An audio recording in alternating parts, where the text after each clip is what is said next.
Hello everyone, உங்க எல்லாருக்கும் happy new year. நீங்க சந்தோஷமா இருக்கீங்க அப்படின்னு நான் நம்புறேன். இன்னைக்கு நம்ம என்ன வீடியோ பார்க்க போறோம் அப்படின்னா, நியூ இயர் வந்துட்டாலே நம்மள பல பேர் வந்து இந்த ரெசல்யூஷன் எடுக்க ஆரம்பிச்சிருவோம். ஃபார் எக்ஸாம்பிள், நான் இப்போதுல இருந்து நல்ல ஒரு பிசிக்கல் ஃபிட்னஸா இருக்க போறேன், இல்ல ஒருவேளை நம்ம ஸ்டூடெண்டா இருக்கோம் அப்படின்ற பட்சத்துல நம்ம வந்து இந்த ஜனவரி 1ல இருந்து நல்லா படிப்போம் அப்படின்னு பல பேர் அவங்களுக்கு ஏத்த மாதிரி பல ரெசல்யூஷன் எல்லாம் எடுக்கிறது வழக்கமானதுதான். எக்ஸாம்பிள், உங்க வீடு பக்கத்துல இருக்கக்கூடிய ஒரு ஜிம்ல போயிட்டு நீங்க இன்னைக்கு பாருங்களேன், நார்மலா அட்மிஷன்ஸ் வரதை விட இன்னைக்கான அட்மிஷன்ஸ் அதிகமா தான் இருக்கும். சரி, ஓகே, இந்த மாதிரியான ரெசல்யூஷன் நம்ம இந்த நல்ல நாள்ல ஸ்டார்ட் பண்ணும்போது இதை வந்து நம்ம கண்டினியூஸா, அதாவது கன்சிஸ்டன்சியா இதை வந்து ஃபாலோ பண்றோமா அப்படின்றது ஒரு பெரிய கொஸ்டின் மார்க். ஏன் அப்படி சொல்றேன் அப்படின்னா, இந்த வீடியோ நான் எடுக்கிறதுக்கான காரணம் வந்து யாரும் வந்து டிமோட்டிவேட் பண்றதுக்கு கிடையாது. எப்படி வந்து இந்த ரெசல்யூஷனை நம்ம ஸ்டாப் பண்ணாம கண்டினியூவா எடுத்துட்டு போறது, அதுக்கான எஃபெக்டிவ் வே தான் நான் இந்த வீடியோல சொல்ல போறேன். அது மட்டும் இல்லாம இந்த ரெசல்யூஷன் அப்படின்னு எடுத்துட்டாலே, ஃபார் எக்ஸாம்பிள் வந்து இந்த ஜிம்முக்கு போய் சேருதுன்னு வச்சுக்கோங்களேன்.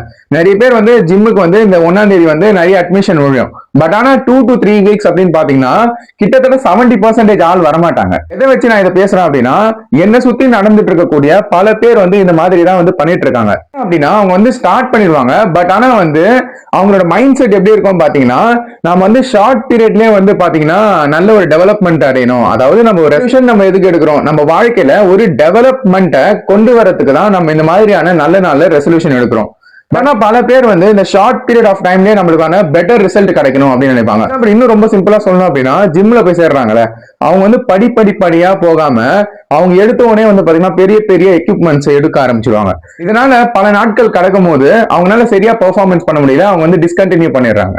பல பேர் கன்சிஸ்டன்சி அப்படின்ற ஒரு வேர்டை தவறுதலா புரிஞ்சிட்டு இருக்காங்க. கன்சிஸ்டன்சினா என்ன, விஷயத்த நம்ம தொடர்ச்சியா செஞ்சுட்டு இருக்கிறது தான் கன்சிஸ்டன்சி அப்படின்னு நம்ம சொல்லுவோம். வந்து இந்த மாதிரியான ரெசல்யூஷன் நம்ம ஸ்டார்ட் பண்ணும்போது நம்ம டே பை டே வந்து நம்மளோட ஆக்டிவிட்டிஸை பில்டப் பண்ணிக்கிட்டே போயிட்டு இருக்கணும். இன்னும் சுலபமா சொல்லணும் அப்படின்னா, ஷேர் மார்க்கெட்டை எடுத்துக்கலாம். ஒரு கம்பெனியோட பெர்ஃபார்மன்ஸ் வந்து அதோட டே டு டே ஆக்டிவிட்டிஸ்ல தான் இருக்கு.